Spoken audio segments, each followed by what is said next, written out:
Swear.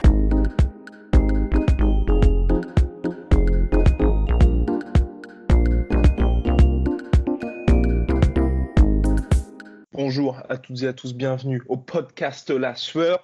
N'hésitez pas à nous envoyer des questions parce que chaque dimanche, Rust et Polydomso et moi-même répondons à vos questions.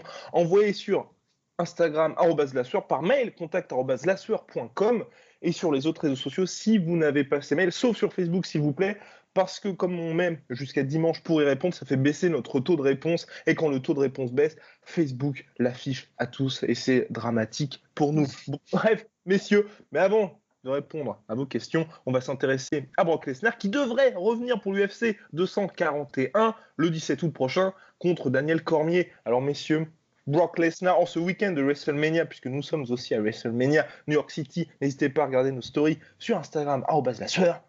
Messieurs, Brock Lesnar, Rust, Polydomso, à vous. à vous Houston. Bah écoutez, moi je suis extrêmement fier de moi. Je viens de réussir à passer en plein écran et j'en ai chié pas mal. Donc voilà, je tenais à le dire avant de commencer. En fait, Brock Lesnar, déjà, ce qu'on pourrait commencer par dire, avant même d'aller vers ses aptitudes physiques et ses performances et son palmarès, etc. Moi, je voudrais juste revenir sur un truc rapide. C'est pourquoi est-ce que Brock Lesnar est une telle attraction et pourquoi est-ce que Brock Lesnar va avoir ce foutu title shot alors que le mec combat une fois tous les 15 ans, etc. Et c'est la vraie question. Parce que, y compris à la WWE, petite aparté, c'est vrai que notre cher Brock Lesnar, l'année dernière, n'a fait que 8 apparitions pour être payé 12 millions de dollars. Ce qui est absolument monstrueux. C'est ce qu'il disait en fait, c'est ce qu'il disait, je sais plus à qui, il y a quelques mois, il disait ouais, la raison pour laquelle je fais la WWE et pas le MMA, c'est que je suis à temps partiel mais payé comme un temps plein. Ouais, 12 millions, je pense qu'on peut considérer qu'on n'est plus au SMIC. Mais voilà, en fait, la raison pour laquelle c'est une telle attraction, c'est simplement qu'un mec comme Brock Lesnar, t'en as vraiment pas beaucoup dans l'histoire, avec un grand H. C'est con à dire, on a l'impression que c'est vraiment que c'est lui rendre trop de grandeur, etc. Mais c'est quand même un gars qui vient du fond des putains d'âges. Il vient du fond des âges, ce gars-là. C'est un géant. Il est déjà physiquement extraordinaire.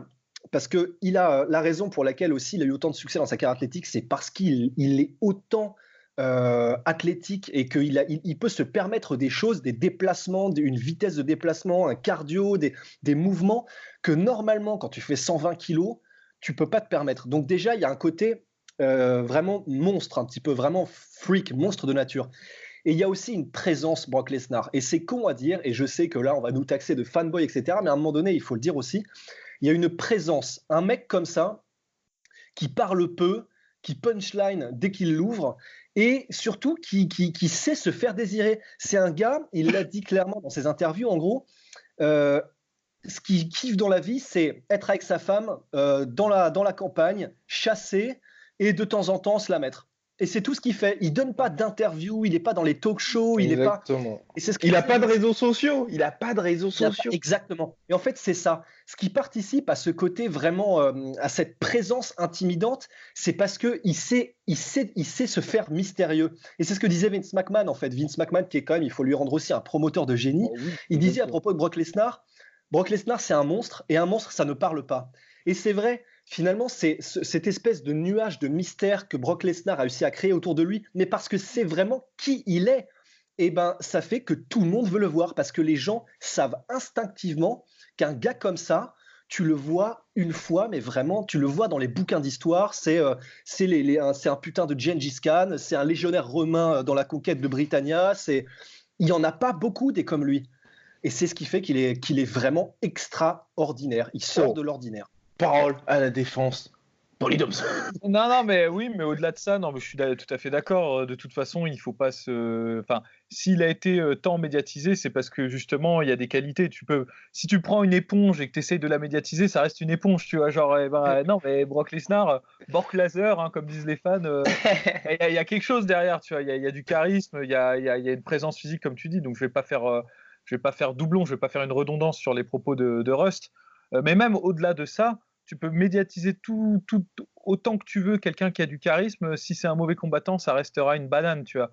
Et c'est pas une banane, Brock Lesnar, tu vois. C'est quelqu'un qui sait très bien se battre aussi, tu vois. Et ça, on a un peu tendance à l'oublier, je pense, au-delà de ça, parce que justement, il y a tout ce personnage, WrestleMania et tout, tu vois, c'est vraiment difficile de faire la part des choses entre le lutteur professionnel, enfin le catcheur, quoi, en bon françois, et le combattant de MMA, qui est un combattant très performant et aussi très talentueux, parce que, mine de rien, en 2 combats arrivés à l'UFC, et puis, je sais pas, en 3 ou 4 combats arrivés au titre, et battre en couture, battre Shane Motherfucker Carwin, parce que bon, qui à l'époque était effrayant. Enfin, reste effrayant, mais si, parce que si Brock Lesnar c'est un monstre de la nature, Shane Carwin aussi, il se défend pas trop mal dans cette. Cette fameuse image où il y a fils contre fils. Le mec qui met KO Gonzaga sur un jab, quoi, tu vois, genre. En plus, c'est un jab, tu sais, avec un recul de littéralement 30 cm, tu sais. Ouais, non, mais oui. Donc, et en plus, le combat est très intéressant parce que Lesnar a montré qu'il avait du cœur, là, tu vois. Tout à fait.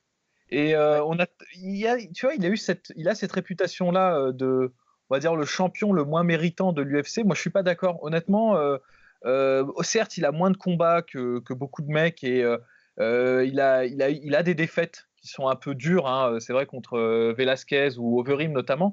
Mais pour replacer les choses dans leur contexte, contre Overeem, il était déjà à moitié mort à cause de sa diverticulite, tu vois. Ouais. Et Overeem était au top. Hein. Et Overeem arrivait sur le régime post-Dream, post-Dream, post-K1, où Overeem à cette époque-là, bon, bah, il faisait quand même assez flipper, tu vois. Et bon, bah, Ken Velasquez, c'était Ken Velasquez, quoi, tu vois. Genre, il n'y a aucune honte à perdre contre Ken Velasquez, surtout quand Ken Velasquez était dans son prime et qu'il n'était pas encore ruiné par toutes ses blessures. Donc voilà, franchement, un excellent combattant qui arrive à maintenir en plus un bon niveau de performance, parce que là, il est retourné il y a 2 ans contre. 3 ans, ouais, UFC 200. Contre Mark Hunt, et il a dominé Mark Hunt. Donc c'est quelqu'un qui, à mon avis, même aujourd'hui, malgré tout ce qu'on peut dire, comme quoi il ne mérite pas le title shot, je suis d'accord, hein, il ne le mérite pas, mais malgré tout ce qu'on peut dire, c'est un mec qui, à mon avis, aujourd'hui, tu le replaces dans la catégorie des lourds. Il y a tellement personne de toute façon dans la catégorie des lourds qu'à mon avis, il peut être dans le top 5 easy, tu vois. Donc voilà. Et il peut être dans le top 5 easy. Excuse-moi, vas-y Guillaume. Et oui, je voulais dire aussi ce qui est hyper intéressant, je trouve, avec notre cher Brock Lesnar, c'est qu'il fait vraiment ce qu'il veut. Tu as vraiment ce côté incontrôlable, mais incontrôlable dans le sens où tu sens que c'est maîtrisé et tout le monde le respecte. T'as pas ce côté un peu McGregor où les gens commencent à dire « Ah, le gars fait n'importe quoi, il est complètement taré ». Non, Brock Lesnar, tu as ce côté un peu quelque part sage où le gars va dire « Bah ok, je reviens à l'UFC, à WWE », et est obligé de dire « Bah ok, pour un seul combat, t'as le droit de faire ça ». Pareil, et là on avait Dana White qui visait à la base le combat en janvier contre Daniel Cormier.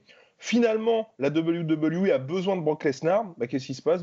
L'UFC attend tranquillement et Dana White qui dit il va m'appeler et quand il m'appellera, je sais qu'il va revenir. Est-ce qu'il y a d'autres combattants pour lesquels Dana White dit je vais attendre que lui m'appelle, que le mec qui n'a pas combattu depuis 3 ans et qui mérite absolument pas le title shot va m'appeler, dire ok Dana, je suis dispo au mois d'août. Et donc, je veux le title shot et le main event et un énorme salaire au mois d'août. Et tu vas dire OK. Et Dana White, quand ça va se passer, il va prendre son téléphone et va dire super, génial. Enfin, il n'y a aucun combattant qui peut faire ça. Et c'est ça que je trouve assez impressionnant avec Brock Lesnar. C'est sans réseaux sociaux, sans rien, le mec arrive quand même à être vraiment son propre, quelque part, manager et son propre boss, quoi. Et c'est toujours... justement. Et dernier point. Et avec là, le dernier combat contre Mark Hunt, on savait tout ce qu'il était chargé. Il a eu l'amende, il a eu tout ça. Mais finalement, qu'il n'a pas payé toujours. Hein. Et qu'il l'a toujours pas payé. Et c'est ça qui est super, impressionnant avec ce mec-là, c'est qu'il garde cette aura absolument exceptionnelle. Et malgré tout ce qu'il traverse, malgré on sait que le gars pique, on sait tout, mais qu'importe. Ouais, mais ça c'est un autre débat. Cette question de comment t'es traité selon que tu te piques ou pas, tu vois, c'est un peu les fables de La Fontaine, hein, selon que t'es petit ou grand, la foule fera noir ou blanc, là, je sais plus comment on dit ça, tu vois. Mais non, mais c'est ça, parce qu'en vrai, regarde, tu vois, je regardais le training partner là, de Daniel Cormier, la Ruslan Magomedov, qui lui s'est fait bannir à vie, tu vois. Et tu sais, il avait un commentaire en dessous de la vidéo justement où le mec s'était fait bannir à vie, et ça m'a fait mourir de rire, le commentaire était génial, c'était... pour qui il se prend, il croit qu'il est John Jones ou Brock Lesnar, tu vois.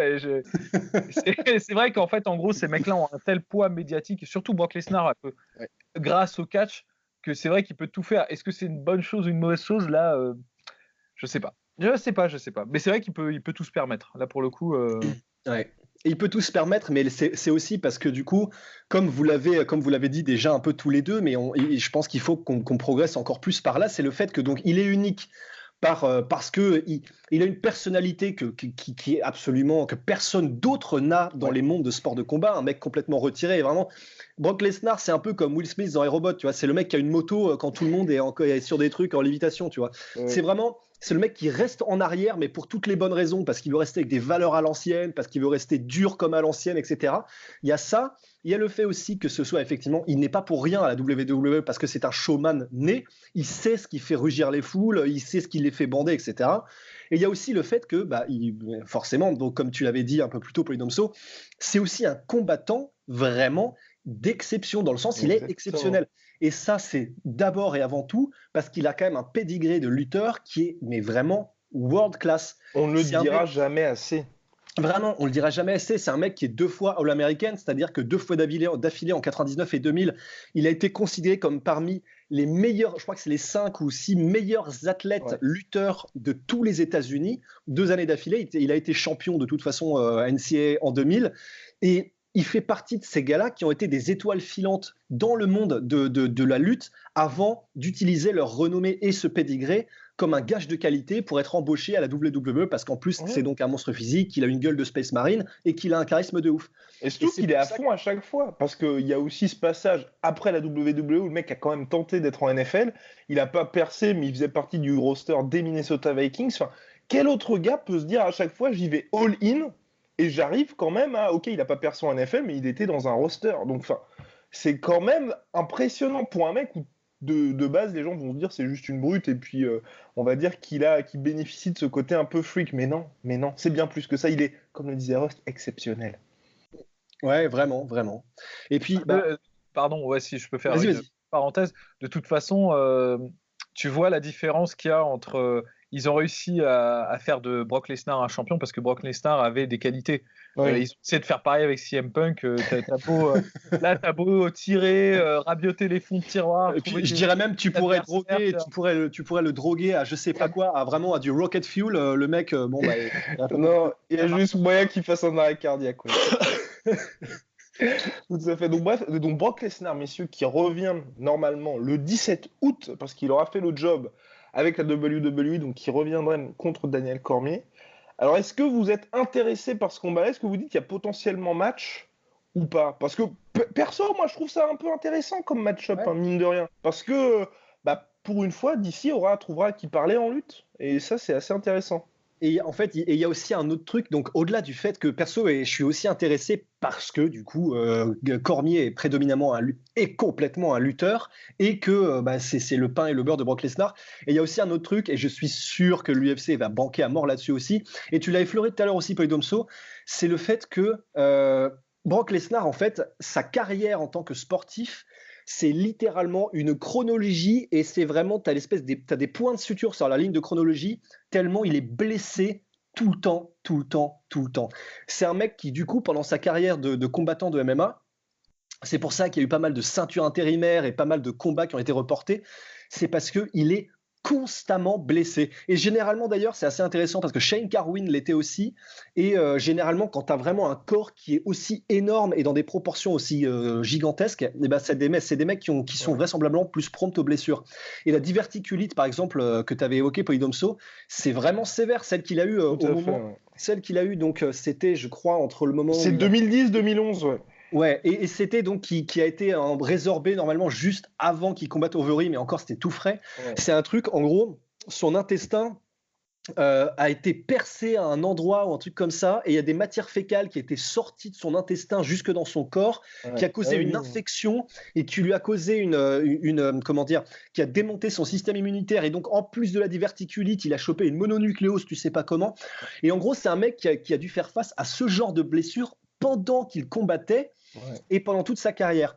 Donc je pense aussi qu'il faut vraiment, ok, tous les combattants sont blessés tout le temps, mais là c'est très très sérieux comme type de blessure. Le mec aurait pu crever clairement.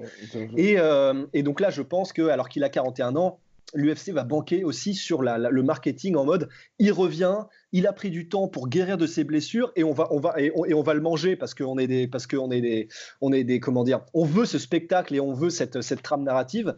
Et donc effectivement, si Brock Lesnar revenait au top de sa forme comme il l'était dans ses jeunes années, etc., et c'est ce qu'ils vont nous vendre, et ben avec le niveau qu'il a en lutte et ses capacités athlétiques, et ben oui, il pourrait théoriquement quelque chose qui pourrait être intéressant et en tout cas qu'on n'a jamais vu face à Cormier, quoi. Ouais. Bah, moi, la seule réserve que j'ai sur ça, c'est que je pense que dans la configuration de comment ça se présente, ça devrait pas être un combat pour le titre. Je dis pas que le combat ne devrait pas avoir lieu de façon Daniel Cormier. Je pense qu'il a acquis le droit de combattre celui qu'il veut. Hein. Je veux dire, il a tout fait.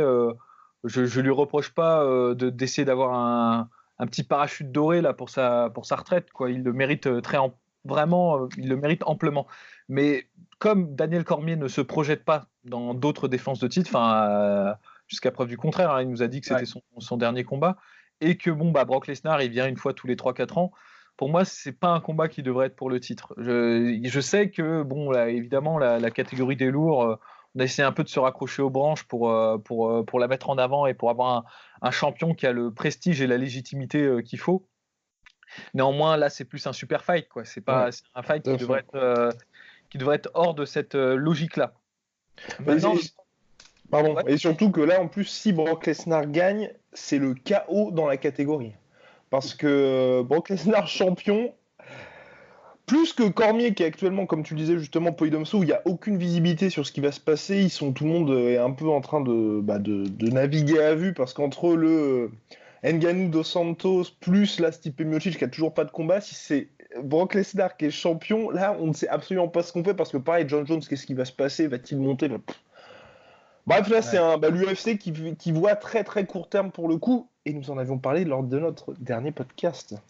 Bon après c'est l'UFC, hein, ils peuvent très bien refaire un titre, ils sont pas assez après, hein, je veux dire, si Brock Lesnar défend pas, ils vont faire une ceinture intérimaire, puis une ceinture intérimaire plus, ils sont pas assez après, mais c'est vrai que il se crée beaucoup de problèmes, je pense, en faisant ce combat-là pour le titre. Après, d'un point de vue technique, moi j'ai tendance à plutôt miser sur la team Eke de ce côté-là, d'autant que maintenant on commence à avoir une certaine visibilité sur la façon dont les gens s'entraînent à Eke, et qui est vraiment l'instigateur, on va dire, du développement d'Eke, c'est Daniel Cormier, le capitaine de l'équipe d'Eke. Pendant longtemps, il était un peu dans l'ombre de Cain Velasquez, parce qu'évidemment, Cain Velasquez, c'était le champion des lourds et tout. Mais il s'avère, en fait, quand tu regardes vraiment des reportages ou des vidéos d'entraînement et tout, que celui qui est vraiment le capitaine de l'équipe, c'est Daniel Cormier, quoi. Le catalyseur, c'est lui qui a permis, d'ailleurs Cain Velasquez l'a toujours dit, que c'était grâce à Daniel Cormier qu'il avait progressé. Et même, tu regardes, j'invite les gens à regarder les combats de Khabib Nurmagomedov quand il était en Russie, avant qu'il parte chez Eke. Il a beaucoup appris, je pense, auprès de Daniel Cormier, notamment toutes ces transitions en high crotch, quand il prend le high crotch et qu'ensuite il passe en single, où il varie sur des inside leg trip ou outside leg trip, c'est-à-dire balayage de la jambe, crochetage à l'intérieur ou en extérieur. Ça, c'est des trucs que fait Daniel Cormier, quoi. Et ça, c'est un truc que Khabib a, je pense, appris auprès de Daniel Cormier, ou en tout cas amélioré auprès de Daniel Cormier. Donc c'est vraiment le meilleur de la team, je pense. Et tu vois, Cain Velasquez a battu Brock Lesnar. C'est des maths de MMA, mais je veux dire, Cain Velasquez, il a à peu près le même arsenal offensif, peut-être un peu plus complet en striking et un peu moins efficace en chain wrestling. Mais je pense qu'au niveau de l'endurance et de la technicité et tout, Daniel Cormier, il est largement aussi bon, si ce n'est meilleur que Cain Velasquez. Et donc du coup, je pense que si j'avais un billet à mettre, tu vois, je mettrais plus sur Daniel Cormier, quoi. Affaire à suivre, messieurs, on en reparlera cet été. En tout cas, le podcast est également disponible en audio. J'en profite pour le dire, SoundCloud, iTunes, toutes les plateformes habituelles. N'hésitez pas à nous écouter là-dessus. Alors, on va passer aux questions, messieurs. Comme chaque semaine, chaque dimanche, la sueur répond à vos questions. Donc, @lasueur sur Instagram, contact@lasueur.com par mail ou les autres réseaux sociaux si vous ne souhaitez pas envoyer des messages là-dessus. question par mail, messieurs de Dex. Alors, salut les gars, tout d'abord, merci pour votre travail. Je regarde toutes vos vidéos depuis plusieurs mois et c'est toujours un plaisir de vous écouter. J'aimerais savoir ce que vous pensez de la situation entre McGregor, Paulie Malignaggi et Artem Lobov. D'après vous, McGregor a-t-il vraiment dominé Paulie durant leur sparring, comme il le fait croire avec ses vidéos? Car l'insistance de Malignaggi qui provoque Lobov et demande la diffusion complète du sparring laisserait penser le contraire. Merci et bonne continuation à vous. Alors personnellement, je pense effectivement que c'est pas ce que peigne et ce que dépicte le camp de McGregor. Je pense que ceux qui ont vu les images du post-fighting et qui s'en tiennent aux images effectivement diffusées par le camp de McGregor, bah oui, effectivement, c'est comme quand tu regardes un highlight en fait. Tu regardes un highlight même de Heath Herring ou un truc comme ça, bah oui, t'as l'impression que c'est le champion du monde. Bah là, c'est pareil. C'est un peu, ok, il l'a mis des droites, ok, Malignaggi avait un peu le visage boursouflé et enflé à la fin du sparring. Mais en fait, ça ne veut pas nécessairement dire grand-chose et je pense effectivement que ça a dû être beaucoup plus serré que ce que les gens en disent. Et puis, certes, il y avait de toute façon le côté Malignaggi qui a voyagé pour aller vers le camp d'entraînement et faire un sparring avec Conor. Il ne s'était pas entraîné depuis très longtemps, même si c'était un boxeur de classe mondiale, etc. Donc, on ne sait pas, en fait, on n'en sait rien. De toute façon, tant qu'on n'aura pas la vidéo complète, on n'en saura rien. Je pense juste que c'était plus serré que ce qu'il apparaît. Ouais, au-delà de ça, je pense que ceux qui s'en tiennent aux vidéos ne connaissent pas la carrière de Paulie Malignaggi. C'est-à-dire qu'en gros, Paulie Malignaggi, ça n'a jamais été Sugar Ray Leonard, quoi. Ça n'a jamais été Nicolino Locke, quoi. C'est pas un mec qui esquivait les coups. C'était un charbonnier, Paulie Malignaggi, tu vois. Enfin, c'est un mec qui prenait plein de coups dans la gueule. Enfin, regardez son combat contre Cotto, par exemple, c'est magnifique, mais c'est un mec comme ça. Donc évidemment, il s'est pris des coups en sparring avec Conor McGregor, et évidemment, c'était un traquenard cette histoire, quoi. Il a été là-bas. McGregor, ça faisait 3 mois qu'il s'entraînait à fond. Lui, il était en faisant les commentaires et tout. Il n'était pas du tout préparé pour ça. Et je pense qu'il y a de la rancœur là-dedans. Je pense même moi que Paulie Malignaggi a gagné les sparring contre McGregor, qu'il l'a dépassé, parce que McGregor, on sait très bien qu'il n'a pas le cardio, qu'il n'a pas l'endurance. Donc effectivement, McGregor, il peut très bien avoir des instants. Il a même eu des instants comme ça contre Floyd Mayweather, où il va exploser, tu vois, il va avoir quelques coups. Et c'est sûr que si tu prends que ces moments-là, bah tu dis, le mec, il est imbattable. Mais en fait, en vrai, un combat de boxe, c'est plus compliqué que ça. Ça dure plus longtemps. Et c'est un truc qui se fait aussi beaucoup sur l'endurance et la résistance. Donc je comprends un peu la colère et la frustration de Paulie Malignaggi, mais quand même, il se rend pas du tout service, Paulie Malignaggi, avec cette espèce de croisade qu'il lance contre Conor McGregor. C'est vraiment le dindon de la farce. C'est ce que j'allais dire. C'est vraiment... Parce qu'en fait, cette obsession le dessert totalement. C'est-à-dire, s'il avait dit, je laisse tomber, de toute façon, vous diffusez pas les sparring, ça veut bien dire ce que ça veut dire, parce que c'est vrai qu'on attend toujours Dana White qui avait dit quand même, une fois que le combat sera terminé, on diffusera les sparring et tout. Il les a jamais diffusés, tu vois. Donc il aurait pu s'en tenir à ça, Paulie Malignaggi, et les gens auront eu les conclusions qu'ils auraient dû avoir, tu vois. Mais là, le fait qu'il s'obstine un peu comme le fan d'Eminem là dans Stan, tu vois, c'est un peu au même niveau, tu vois. Bah ça fait un peu c'est étrange, quoi. Ça pue et c'est très très très étrange et c'est très bizarre. Et là, s'en prendre à Artem Lobov, honnêtement, tu vois, genre, de toute façon, c'est bien, ça veut bien dire ce que ça veut dire, c'est que tout ce qui peut négocier Paulie Malignaggi et tout ce qu'il aura jamais, c'est Artem Lobov. C'est-à-dire, il aura jamais son combat contre McGregor. Enfin, il peut toujours courir, hein, ça c'est clair, tu vois. Exactement. Ouais. Peut-être qu'un jour les images sortiront, hein. Peut-être. Who knows. Mais je pense, mais moi je pense à mon avis qu'il a un peu dominé, je pense, l'ami Paulie Malignaggi, parce que c'est vrai que je trouve qu'il y a quand même beaucoup de highlights pour. Enfin, il y a quand même un certain nombre de photos diffusées. Donc, 2 fois 10 rounds, mec. 2 fois 10 rounds, mec, je suis désolé. Hein, Mais les après, tout ce qui se dit aussi, il y a pas en fait. Ce qui me dérange un peu, c'est que Paulie Malignaggi était pas venu tout seul quand même sur les, on va dire. Il avait un peu son camp et t'as pas trop d'autres mecs qui disent ouais c'est vrai que c'était un petit peu chaud quand même. Mais parce que oui, mais, ça c'est couloirs, les trucs comme ça. Et oui, mais je pense que vraiment, tu vois, typiquement, et là je vais me ranger du côté de Mr P, Polydomso. Je me dis, mais oui, mais le truc c'est que justement le camp de Paulie Malignaggi, je pense que eux ils s'en branlent vraiment. Hein. Ouais. Je pense qu'il n'y a que Paulie qui est en train d'agir comme une ex complètement enragée. Mais ce serait d'une tristesse. Parce que d'habitude, les gars, il y a quand même. C'est ça qui est triste. C'est ça qui est triste. Mais mon gars, c'est ça qui est triste, c'est que Paulie Malignaggi, là, il est en train quand même. Donc, on est en train de parler. Rendons-nous compte. On est en train de parler d'un ancien champion de boxe anglaise qui a affronté des très grands deux fois, qui est en train de faire des interviews où il va affronter à main nue dans des organisations sombres de FC. Il va affronter des sparring partners de Conor McGregor pour espérer avoir une réaction du main man. C'est triste, mais c'est triste as fuck. Mais d'un autre côté, il a eu la fameuse réaction du main man. Ouais, mais c'est tout ce qu'il aura, quoi. C'est tout ce qu'il aura, messieurs. Il y avait des rumeurs comme quoi il y avait des discussions pour un potentiel combat. Non, là, franchement, honnêtement, je pense que là, tout ce qu'il aura, c'est se faire pisser dessus du balcon avec des photos postées sur Facebook de Conor, tu vois. Mais c'est vraiment, ça n'ira pas plus loin. Conor le sait. Même si là, demain, il humilie Artem Lobov, il y aura rien. Ce qui est probable, clairement. Donc voilà, donc oui, c'est d'une tristesse, il devrait juste dire j'en ai plus rien à foutre. Surtout au regard de son statut, en fait, c'est ça qui est assez étonnant avec Paulie Malignaggi, c'est vrai qu'on était assez, nous, optimistes quand on avait appris que Conor allait se parier avec Paulie, parce que c'est vrai que c'est quand même une ancienne référence de la boxe. Aujourd'hui, qui est quand même commentateur pour Showtime, enfin, c'est un gars qui a quand même une situation. Il n'y a pas ce côté, c'est comme si James Toney aujourd'hui commençait à avoir un bif avec Tony Oka, où on peut effectivement comprendre la situation de James Toney. Là, Paulie Malignaggi est bien financièrement, il est quand même toujours respecté, et on se dit pourquoi est-ce qu'il continue de faire ça? Parce qu'il n'a pas de souci d'argent et pas non plus de problème, entre guillemets, de crédibilité. Là, aujourd'hui, ça le dessert plus qu'autre chose. Ah, mais alors, c'est parce qu'il l'a beaucoup ouvert quand même avant. Il y a ça aussi. I'm a fighter. Ah, non, mais c'est vrai.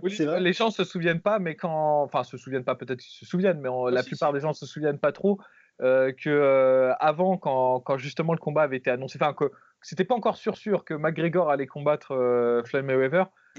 Paulie, il avait quand même beaucoup ouvert en disant je peux battre McGregor avec une main attachée dans le dos et tout. Tu vois, après, il avait eu pas mal de déclarations. Le sparring intéressant, enfin le pré-sparring intéressant. Mais moi, c'est pour ça que honnêtement, tu vois, Paulie Malignaggi, en plus, c'est quelqu'un qui est vraiment pas con quand tu regardes les commentaires et tout. Tu vois, genre c'est quelqu'un d'intelligent. Mais là-dessus, je pense pas qu'il ait fait preuve de beaucoup on va dire de bon sens interactionnel, quoi. De bon sens quand il a accepté d'aller faire du sparring avec Conor McGregor comme ça, tu vois, genre. Mais c'est la différence, c'est que je pense qu'effectivement c'est un brillant analyste de boxe, mais je pense que niveau interaction humaine, je pense qu'il est pas tip top à mon avis. Et alors là, attention, est-ce que vous êtes prêts pour l'analyse du dimanche soir de comptoir? Mais je pense qu'il est très très seul comme garçon. Parce que... non mais là, sans déconner, des réactions comme celle-là. Je pense que vraiment, faut être très très seul. Tu parles à ton chien le dimanche et t'as plus rien, tu vois.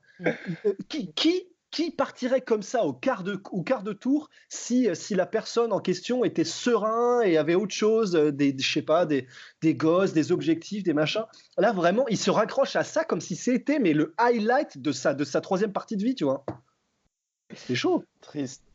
Enfin bref, donc affaire à suivre pour Paulie Malignaggi. En tout cas, il revient le 22 au Bare Knuckle FC pour le combat tant attendu contre Artem Lobov. Messieurs, deuxième question par mail de Gustavo Kring par mail, contact Los Polios Hermanos. Essor de la catégorie heavyweight. Salut à tous, ma question porte sur le dépérissement de la catégorie heavyweight et les potentiels moyens de la relancer. Compte tenu du manque d'intérêt de la catégorie qui est certainement celle qui stagne le plus de la fédération, est-il envisageable pour l'UFC de procéder à une politique de récupération de sportifs de haut niveau hors MMA pour initier leur reconversion? Par exemple, inciter Verhoeven, le fameux Rico, champion poids lourd kickboxing, à se relancer dans le MMA, et oui, ce serait intéressant parce qu'il avait tenté au début, récupérer Taha Hagoul, qui fait des misères en 120 kg en lutte libre, champion 2016 olympique, et Bouchécha en JJB qui lui fait des cartons à la DCC, qui s'amuse aussi en plus de 100 kilos. Et ce, en proposant des gros contrats à la hauteur de leurs performances dans les sports respectifs et pour encourager à entamer la transition vers le MMA. En espérant que ma question sera sélectionnée, continuez à faire de l'excellent boulot. C'est vrai que pour moi, ce serait intéressant, mais c'est toujours la même chose. On en avait parlé avec Monsieur Polydomso lorsqu'on avait interviewé Mansour Barnaoui. C'est vrai que le problème de ces combattants-là, sont des stars, mais pas suffisamment des stars pour que quand ils vont arriver à l'UFC, ils vont avoir directement ce contrat à 100 000 $. Et qui soit OK, je vais prendre le temps de sacrifier 1 an de ma carrière à m'intéresser complètement à un autre sport, à prendre le striking, tout ça pour vraiment arriver directement au top niveau et qu'ensuite l'UFC m'ouvre les portes, un peu la voie royale et dise OK, je te fais un super contrat. Et c'est pour moi le gros problème, c'est certes, on rêve tous de les voir à l'UFC ou au Bellator, enfin dans une top catégorie, mais je pense qu'actuellement l'UFC n'est pas prête à mettre vraiment l'argent là-dedans et que eux se disent OK, pendant 1 an et demi, il faut que je m'intéresse complètement à un sport différent. Donc, quand tu es dans cette situation-là, que tu gagnes ta vie, mais pas suffisamment bien, à mon sens, pour que tu puisses mettre ta carrière complètement entre parenthèses. Et donc, à moins que l'UFC dise, OK, là, on est vraiment dans la merde, faut qu'on mette la thune, comme ce qu'ils avaient failli faire avec Teddy Riner, et je pense qu'il faut qu'on soit... ça n'arrivera jamais, ou alors que les gars se disent, OK, je vais commencer à être dans des organisations un peu parallèles. Ouais, et puis en plus, enfin... Il y a ça, et c'est vrai qu'on y revient très souvent, le côté, de toute façon, tant que tu ne payeras pas les athlètes à la hauteur de ce qui devrait être payé, de toute façon, tu n'auras pas des jeunes athlètes qui viendront au MMA. Et d'ailleurs, en parlant de ça, parce qu'effectivement, je pense que ce serait la réponse avec laquelle vous seriez assez d'accord, c'est le fait que du coup, comme de toute façon, ils ne seraient pas payés à la hauteur de ce qu'ils voudraient et à la hauteur des sacrifices que ça nécessite d'être combattant pro, et effectivement, de toute façon, l'UFC se tire une balle dans le pied au niveau des recrues qu'ils pourraient avoir. Mais justement, par rapport à ça, j'ai entendu une théorie intéressante récemment, là, c'était de Luc Thomas. Et en gros, il disait, et c'est vrai que j'avais jamais pensé, mais c'est assez intéressant. En gros, par exemple, en boxe anglaise, même quand les gars commencent à être très connus et décrochent des énormes paydays, et en gros que du coup ils gagnent des millions par combat, etc., ils continuent à boxer en fait. Et le MMA, il semble et ça semble être une constante dans l'histoire du MMA, une fois que les gars ont décroché 1 ou 2 énormes paydays et des énormes chèques, et en fait ils se tirent. Et donc Luc Thomas disait, c'est Dana White qui lui avait un peu dit ça à demi-mot, et enfin, on ne sait pas à quoi c'est dû, et c'est vrai que c'est assez intéressant, mais apparemment c'est ça, et ce serait une des raisons pour laquelle Dana White en fait ne veut pas nécessairement... Ouais, évidemment, je vois la moue de M. Polydomso, mais ça pourrait être une des raisons pour laquelle il ne veut pas payer. C'est pour leur bien qu'il ne les paie pas, quoi, en fait. Non, justement, c'est pour le bien de l'UFC qui ne veut pas qu'il se barre. Parce que, par exemple, un mec comme Conor, ou même, je suis sûr qu'on pourrait trouver d'autres exemples, une fois qu'ils ont eu vraiment le payday à 2 millions, etc., on pense aux frères Diaz, on pense à Conor, on pense à même Ronda, en fait, une fois que des superstars en MMA ont eu leur paye, ils se barrent, contrairement à la boxe anglaise.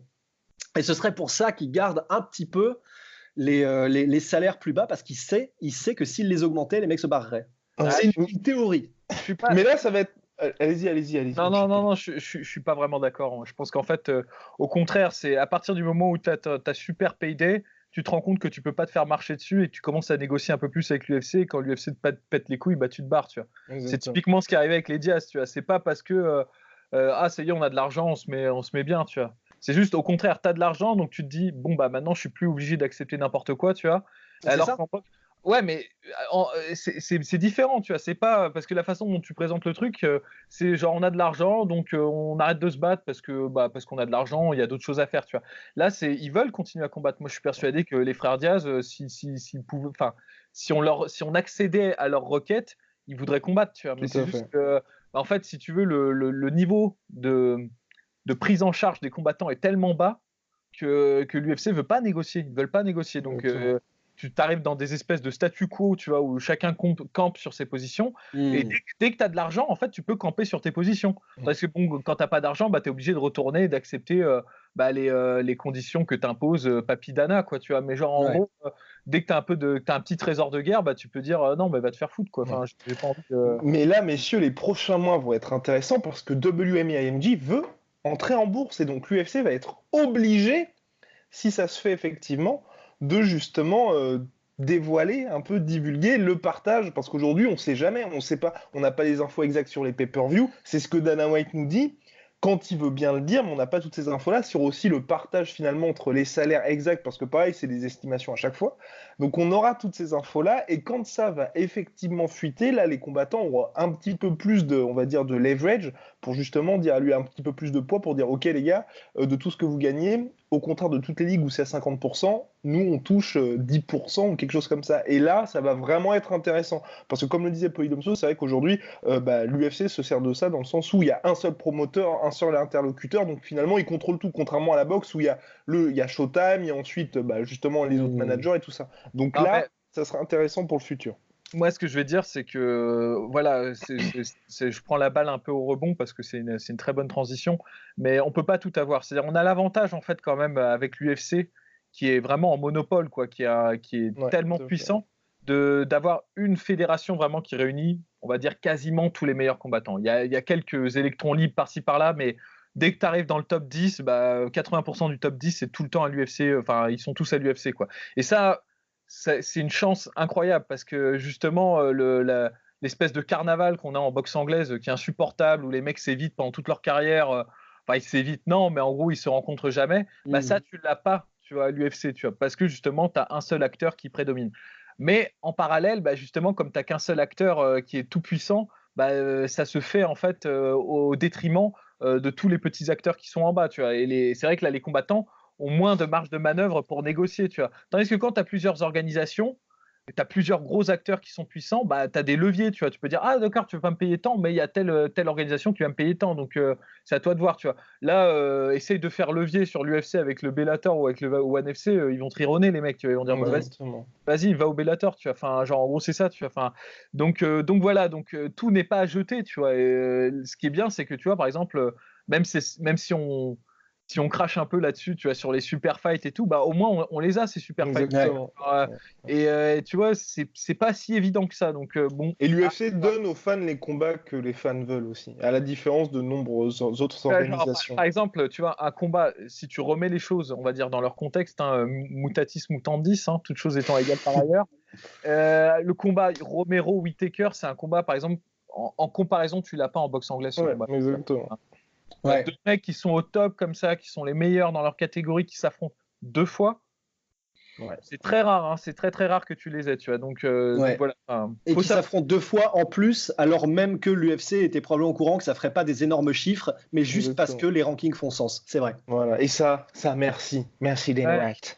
Bien, messieurs, question Instagram de Kylian qui avait réagi à notre story sur l'annonce du combat de Monsieur Carlos Grosse-Couille Takam qui affronte Alexandre Usyk pour accueillir le phénomène ukrainien chez les lourds, donc phénomène ukrainien qui a remporté les World Series of Boxing, c'est ça, World Series of Boxing, qui est le champion cruiserweight qui a toutes les ceintures, qui reste sur une petite démo contre notre ami britannique qui l'a envoyé à la retraite, j'ai oublié son blaze. Tony Bellew. Tony Bellew, exactement. Donc merde, je kiffe Takam, mais je suis amoureux de la boxe du Usyk. Que faire? Et oui, ça va être un combat hyper intéressant. En tout cas, ça fait plaisir parce que moi, j'aime bien ça parce que pour Carlos Takam, enfin, il a un combat, on va dire, contre un top du game où c'est pas en short notice, c'est prévu, il a le temps de se préparer, de montrer qu'il est effectivement là. Et Usyk, ça montre aussi que toujours ce côté un peu mec de l'Est qui a de l'ambition, comme quand il avait remporté les World Series of Fighting, c'est qu'il va combattre vraiment que les meilleurs. Et là, franchement, un premier combat en heavyweight contre Carlos Takam,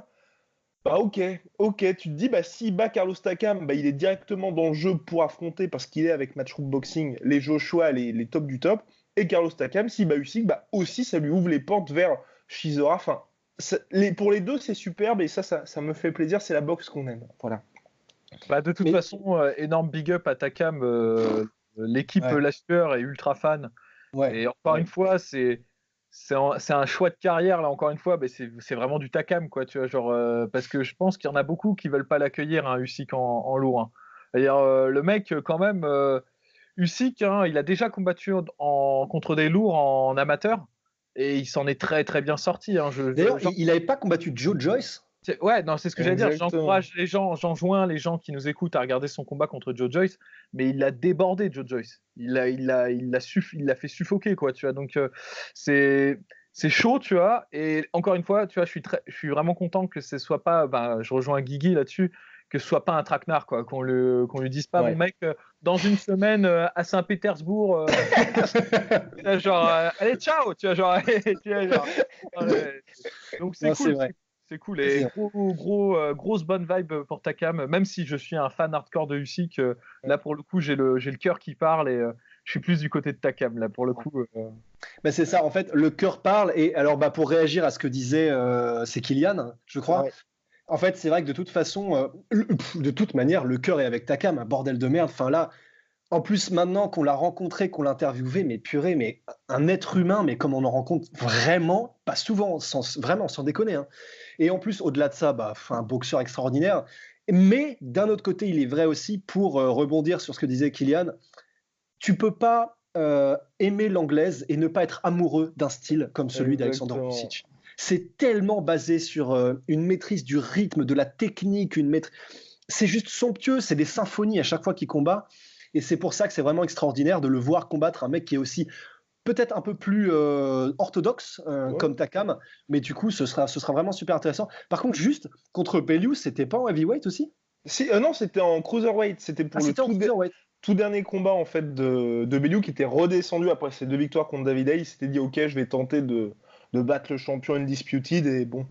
Bellew qui avait fait un très bon combat d'ailleurs. Ouais, qui avait très bien démarré et tout, et petit à petit, il s'est fait rattraper par le rythme, on va dire. Hein, mais Ouais, mais ça va être. Moi, je donne cher pour voir le combat contre Takam, parce que mine de rien, d'un point de vue stylistique, là aussi, c'est très très intéressant, parce que Takam, c'est un bon pressure fighter aussi, tu vois. Bonne défense, hein.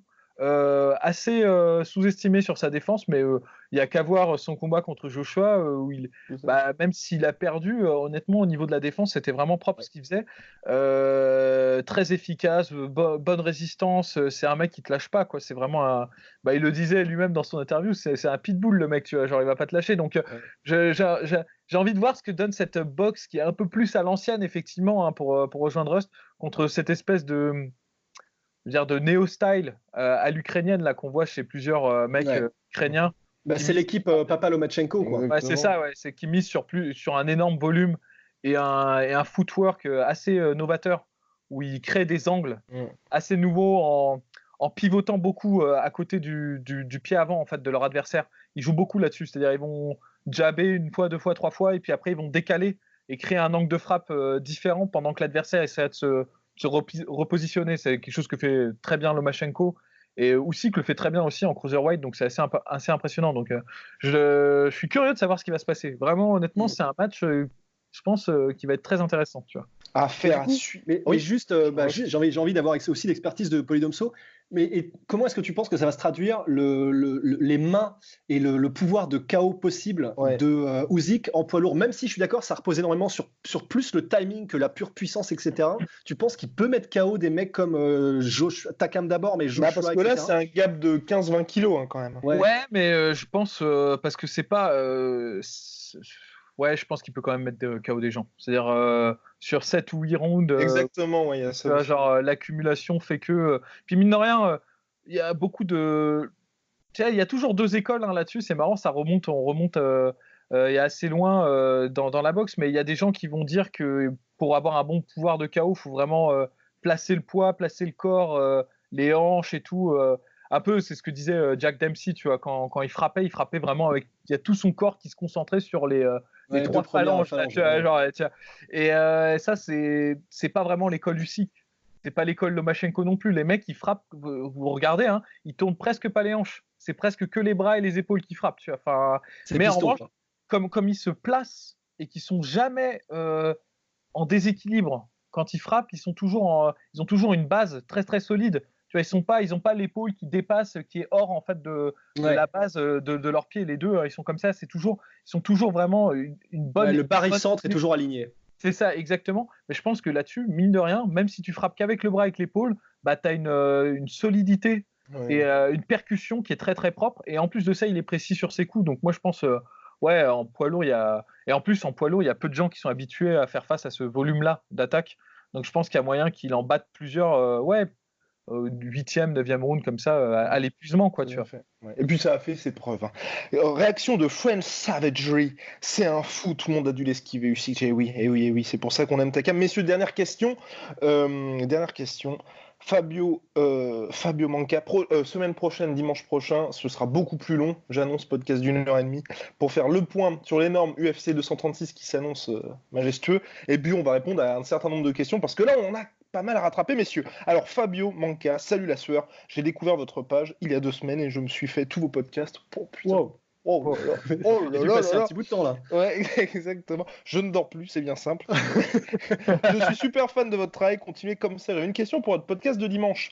Comment expliquer la domination pré-UFC d'Hector Lombard et l'arrivée à l'UFC, il n'a jamais su gravir les sommets de la division, merci à vous. Et oui, Hector Lombard qui surfait sur une winning streak absolument impressionnante, faite du Bellator, et puis d'un certain nombre de petites picouses, et puis qui n'a pas su confirmer, pardon, voilà, je lâche le terme, qui n'a pas su confirmer à l'UFC, mais bon, qui reste quand même assez solide, c'est vrai, le bon Hector. Mais c'est vrai que pour moi, l'USADA, là, quand même aussi, ça a été aussi une petite mort aussi pour lui, quelque part. Bah, c'est vrai que Hector Lombard, pour le coup, c'était. En plus, il faut dire que donc, il était en middleweight quand il était au Bellator et champion du Bellator, et c'était vraiment un petit taureau, mais c'était pas tellement normal. C'est-à-dire qu'une. Non, mais dans le sens où il n'aurait pas vraiment dû être en middleweight. Il aura toujours du mal en middleweight de toute façon, ce mec-là. Et bon, il y a le fait que à l'époque, c'est vrai que aussi au Bellator en middleweight, il y avait peut-être déjà une opposition qui était moindre. Ouais. Mais même, c'est vrai que de toute façon, il y a eu le côté USADA et il y a eu le côté, il a eu du mal parce qu'on l'a mis contre des gros gabarits et des mecs chiants dès le début en fait à l'UFC. Je crois que c'était Tim Boach et puis un autre mec. Nate Marquardt, je crois aussi. Ouais. Ah oui, non, directement, ils l'ont mis. Ouais. 2 vétérans et 2 mecs qui, en plus, sont très très bons, déjà très solides. 2 vétérans, 2 mecs qui en ont vu d'autres et qui sont capables de faire des game plans qui vont vraiment être aux petits oignons contre quelqu'un qui est gérable une fois que tu sais, vraiment toute proportion gardée, mais une fois que tu sais comment combattre Hector Lombard, il est prenable en fait. Et ces différentes défaites à l'UFC l'ont montré. C'est pour ça qu'il est descendu en welterweight à un moment donné. Il a eu son petit succès, mais pas tellement. C'est en demi-teinte parce que voilà, je pense, tu me diras ce que tu en penses, Poidomso, mais l'opposition qui était un peu moindre au Bellator et qui forcément le magnifiait, USADA, et le côté, une fois que tu as la ligne rouge et que tu sais comment le gérer, bah, il est peut-être arrivé un peu tard aussi, pour moi. Je pense qu'il y a ça aussi. Je pense qu'il a passé une partie de son prime vraiment au Bellator. Au-delà de ça, le fait est qu'au Bellator, à part Shlemenko qui a fait 5 rounds, je crois, contre lui, tu vois, mais il a tout pulvérisé en 1 ou 2 rounds. Enfin, j'ai pas son bilan sous les yeux, mais je pense que c'était ça.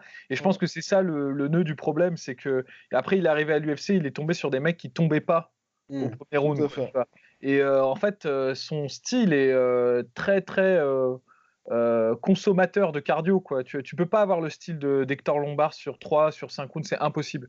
C'est vraiment impossible. Il y a des gens qui arrivent à le gérer, ça, qui gèrent très bien leur énergie, qui sont un peu dans la même stratégie d'explosion, et puis ensuite on va abaisser le tempo, toute proportion gardée. Romero et Woodley font comme ça, hein. C'est-à-dire c'est des gens qui sont à peu près sur le même modèle à ce niveau-là. Le problème d'Hector Lombard, c'est qu'il n'avait pas, même s'il était très bon au judo, tu vois, il n'avait pas la lutte pour lui permettre de temporiser quand il avait besoin de temporiser. Tu vois. Je pense que c'est vraiment ça qui l'a fait tomber, parce que à partir du moment où tu peux pas dicter en fait le rythme du combat, même si tu fais peur, même si tu peux aligner n'importe qui sur une explosion, il y a des moments où tu vas prendre des temps de pause, et si tu es en face d'un mec qui est très opportuniste et qui sait à peu près localiser les temps de pause pour accélérer, là tu vas avoir des difficultés. Et c'est ce qui est arrivé contre Neil Magny, par exemple, son combat en welterweight contre Neil Magny, c'est ça, c'est-à-dire il domine Neil Magny sur les moments d'explosion, et puis il se fait rattraper, et puis il se fait hacher menu, tu vois, à partir du moment où le Gaston qu'il est vide, tu vois. Et je pense que c'est un peu ça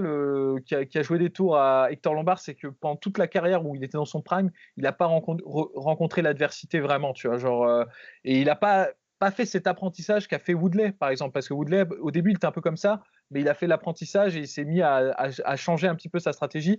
Et en fait, quand il aurait pu changer, parce qu'il a rencontré la difficulté, c'était déjà trop tard, je pense. Il avait déjà trop de combats derrière lui, il était déjà assez âgé, et puis il y a eu l'USADA, donc voilà, compliqué pour lui de faire la transition. Mais en revanche, honnêtement, il a des victoires qui sont impressionnantes. Hein. Moi, je suis désolé, son combat contre Jack Shield. Au moment où il a battu Jack Shield en welterweight, personne ne voulait le combattre. Hein. Pour la petite anecdote, Tyrone Woodley a refusé un combat contre Hector Lombard à cette époque-là. Hein. Enfin, donc, tu vois. Ouais. Non, c'est vrai. Il a quand même quelques beaux faits d'armes à l'UFC. Oui. Hein. J'ai pas non plus son bilan, mais je sais que j'ai été impressionné par certaines de ses victoires. C'est vrai. De beaux faits d'armes, Emelianenko. Bref, messieurs, on se retrouve mardi pour la preview de l'UFC 236. Très attendu. On reçoit beaucoup de questions. Petit point question. Il y a certaines questions auxquelles nous ne répondons pas. Pourquoi ? Eh bien, parce qu'on les a déjà reçues au préalable, donc c'est vrai qu'on ne va pas tout le temps parler de Conor McGregor, voilà, messieurs. Donc voilà, on se retrouve mardi pour preview UFC 236 et les pronos la sueur qui sont toujours très bons. Voilà. Allez, au revoir, messieurs. Allez, see ya. Soit.